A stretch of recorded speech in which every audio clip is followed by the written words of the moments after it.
Hello दोस्तों, welcome back to my channel. दोस्तों, आज के इस खास और इन्फॉर्मेटिव वीडियो में मैं आपको महाराष्ट्र के कोल्हापुर में स्थित माता महालक्ष्मी के प्रसिद्ध मंदिर की यात्रा पर ले जाऊंगी। कोल्हापुर में स्थित, जिसे कोल्हापुर महालक्ष्मी मंदिर या फिर अंबाबाई मंदिर के नाम से भी जाना जाता है। दोस्तों, कोल्हापुर का महालक्ष्मी मंदिर माता सती के 51 शक्तिपीठों में से एक माना जाता है। को लेकर ऐसी मान्यता है कि यहाँ पर देवी सती के त्रिनेत्र गिरे थे और यही कारण है कि कोल्हापुर को दक्षिण का काशी भी माना जाता है। और इस मंदिर को लेकर ऐसी भी मान्यता है कि जब आप तिरुपति बालाजी के दर्शन करके आते हैं तो आपको सबसे पहले माता कोल्हापुर में स्थित माता महालक्ष्मी के दर्शन करने हैं, तभी आपकी तिरुपति बालाजी की यात्रा सफल मानी जाती है। तो दोस्तों, अगर आप भी इस अनोखे मंदिर के दर्शन करना चाहते हैं तो आज के इस वीडियो में मैं आपको इस मंदिर के टूर से रिलेटेड हर बात की विस्तार रूप से जानकारी दूंगी कि कैसे आपको यहां पर पहुंचना है, यहां पर रुकने की क्या व्यवस्था रहेगी, यहां पर आप कौन कौन से प्लेसेस को कवर कर सकते हैं, खाने पीने की क्या क्या फैसिलिटीज़ रहेंगी और इस पूरी यात्रा के दौरान हमारा कुल बजट कितना रहेगा और यहाँ पर माता के दर्शन हमें कैसे करने हैं, माता के इतिहास से जुड़ी कौन सी बातें हैं जो इस मंदिर को अनोखा बनाती हैं। तो चलिए फ्रेंड्स, वीडियो शुरू करते हैं और एक एक करके सारी बातों को विस्तार रूप से समझते हैं।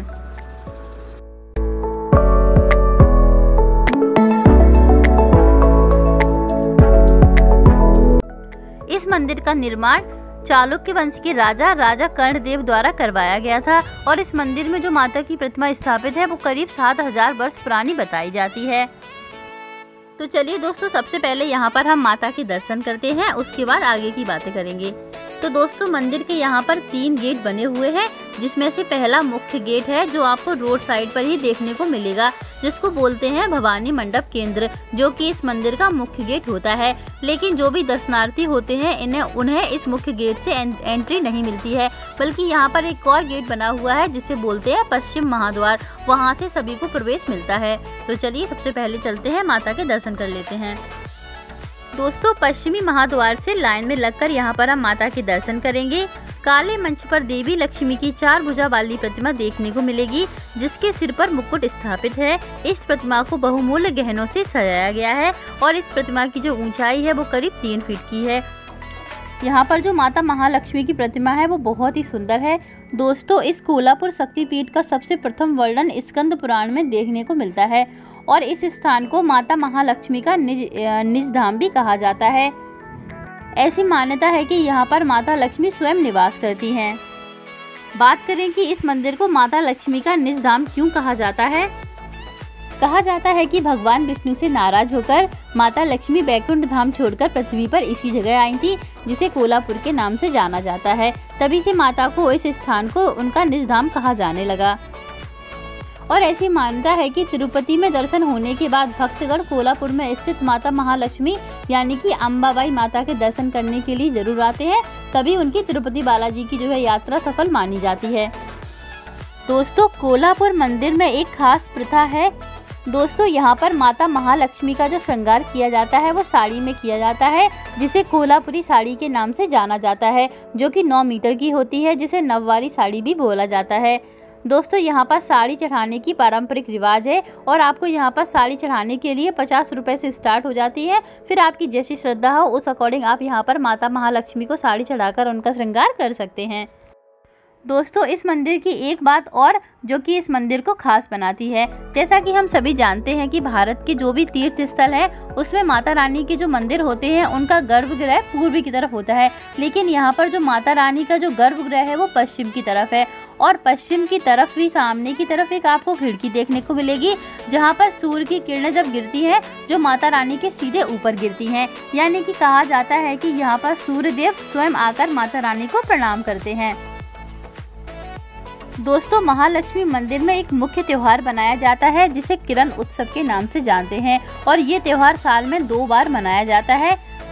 इसकी विशेषता ये है कि ये 3 दिन के लिए मनाया जाता है। अब ये त्योहार 3 दिन के लिए क्यों मनाया जाता है, क्योंकि यहाँ पर मंदिर में एक खिड़की है जो कि मैंने आपको पहले बताया था कि वहाँ से जो सूर्यदेव की किरणें हैं वो माता के ऊपर पड़ती हैं, जिसमें से पहले दिन जो किरणें हैं सूर्यदेव की वो माँ के चरणों में गिरती हैं, फिर दूसरे दिन कमर में और तीसरे दिन मस्तिष्क पर। इसी कारण ये त्योहार 3 दिन के लिए मनाया जाता है और साल में 2 बार मनाते हैं। इस त्योहार को नवंबर में मनाया जाता है। इसके बाद 31 जनवरी से 2 फरवरी तक इस त्योहार को मनाया जाता है। तो इस तरह से सूर्य भगवान हर साल 2 बार महालक्ष्मी जी के चरण छूकर उनकी पूजा करते हैं और उनका आदर करते हैं। तो दोस्तों ये तो हो गई इस मंदिर के बारे में जानकारी। अब बात करते हैं कि यहाँ पर खाने पीने की क्या फैसिलिटीज रहेंगी। तो फ्रेंड्स, अगर आप मंदिर के दर्शन कर रहे हैं, दर्शन करने के बाद जब आप बाहर आएंगे तो बाहर की तरफ भी आपको यहाँ पर काफ़ी सारे छोटे मोटे ठेले वगैरह देखने को मिल जाएंगे। तो वहाँ पर आप ब्रेकफास्ट वगैरह कर सकते हैं। इसके अलावा अगर आप यहाँ पर भोजन ग्रहण करना चाहते हैं तो उसके लिए आपको यहाँ पर एक अन्न छत्र बना हुआ है जो मंदिर से करीब 100 या 200 मीटर की दूरी पर स्थित है। और इसमें आप भोजन तभी ग्रहण कर सकते हैं जब आप मंदिर के दर्शन कर लेंगे। यानी कि आप जब मंदिर के दर्शन करके एग्जिट पर आएंगे तो वहां पर आपको एक टोकन दिया जाता है और वो टोकन लेकर जब आप उस अन्न छत्र भोजनालय में भोजन ग्रहण करने जाएंगे तो आपको वो टोकन दिखाना होगा। टोकन दिखाकर आप वहां पर निःशुल्क भोजन प्राप्त कर सकते हैं। बात करें इसकी टाइमिंग की तो ये सुबह 11 बजे से दोपहर 3 बजे तक ओपन रहता है। 11 से 3 आप यहाँ पर निःशुल्क भोजन ग्रहण कर सकते हैं। इसके अलावा दूसरे ऑप्शन की बात करें तो आपको यहाँ पर काफ़ी सारे रेस्टोरेंट और होटल वगैरह देखने को मिल जाएंगे जिनमें जाकर आप वेज या नॉन वेज किसी भी तरह का फूड खा सकते हैं। बाकी मैं आपको यही सजेस्ट करूँगी कि आप यहाँ पर माता के दर्शन करने के लिए आए हैं तो आप यहाँ पर वेज खाना ही खाएं। तो ये तो हो गई यहाँ पर खाने पीने की बात। अब बात कर लेते हैं कि हमें यहाँ पर कैसे पहुँचना है। तो फ्रेंड्स, आप यहाँ पर बाई फ्लाइट, बाई ट्रेन या फिर बाई रोड किसी भी साधन से आ सकते हैं। सारी फैसिलिटीज़ यहाँ पर हैं। अगर आप यहाँ पर बाई ट्रेन आना चाहते हैं तो यहाँ का जो नियरेस्ट रेलवे स्टेशन है वो है कोल्हापुर रेलवे स्टेशन। लेकिन हो सकता है कि आपके शहर से डायरेक्ट कोल्हापुर के लिए ट्रेन की कनेक्टिविटी ना मिले, तो ऐसे में आप आ सकते हैं मिरज जंक्शन। अगर मिरज जंक्शन के लिए भी आपके शहर से कनेक्टिविटी नहीं है तो ऐसे में आप पुणे जंक्शन के लिए आ सकते हैं। पुणे रेलवे स्टेशन शहर के हर छोटे मोटे रेलवे स्टेशन से जुड़ा हुआ है, तो वहां से आपको डायरेक्ट ट्रेन देखने को मिल जाएगी। रेलवे स्टेशन आने के बाद आपको यहाँ पर कैब या फिर टैक्सी वगैरह देखने को मिल जाएंगी जो कि आपको मंदिर परिसर में छोड़ देंगी। वहीं बात करें फ्लाइट की तो अगर आप यहाँ पर बाई फ्लाइट आना चाहते हैं तो यहाँ का जो नियरेस्ट एयरपोर्ट है वो कोल्हापुर में ही है। लेकिन यदि आपको अपने शहर से कोल्हापुर के लिए फ़्लाइट नहीं मिलती है तो ऐसे में आप पुणे एयरपोर्ट आ सकते हैं। और पुणे एयरपोर्ट से कोल्हापुर की जो दूरी है वो करीब 250 किलोमीटर की पड़ जाती है, जिसमें जाने के लिए आपको करीब 6 से 7 घंटे लगेंगे। 6 से 7 घंटे में आप आराम से पुणे से कोल्हापुर पहुँच जाएंगे। जब आप एयरपोर्ट के बाहर आएंगे तो बाहर आपको टैक्सी या फिर कैब वगैरह मिल जाएगी जो आपको आसानी से बाई रोड कोल्हापुर तक ड्रॉप कर देगी। और वहीं बाई रोड की बात करें तो यदि आप मुंबई, पुणे, नासिक से बाई रोड आना चाहते हैं तो आपको डायरेक्ट कनेक्टिविटी देखने को मिल जाएगी। महाराष्ट्र रोड ट्रांसपोर्ट की बसें आपको यहाँ पर देखने को मिलेंगी कोल्हापुर के लिए। यदि आप यहाँ पर ऑनलाइन बुकिंग कराना चाहते हैं तो MSRTC की वेबसाइट पर जाकर ऑनलाइन बुकिंग भी करा सकते हैं और इसके अलावा आप ऑफलाइन पहुँचकर भी यहाँ पर अपनी बुकिंग करा सकते हैं। तो ये तो हो गई यहाँ पर पहुँचने की बात। वहीं बात करें स्टे की तो मंदिर से लगभग 300 मीटर की दूरी पर यहाँ पर मंदिर ट्रस्ट की तरफ से धर्मशाला बना हुआ है, महालक्ष्मी धर्मशाला।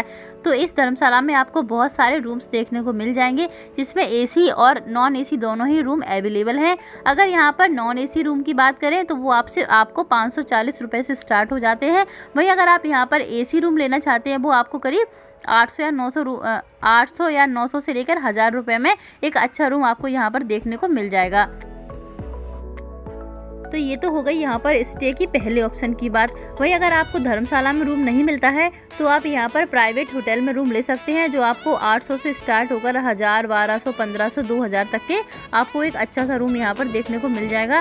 दोस्तों, आप यही कोशिश करें कि आप मंदिर परिसर के आसपास ही होटल लें, क्योंकि आपको मंदिर के आसपास बहुत सारे बजट होटल देखने को मिल जाएंगे।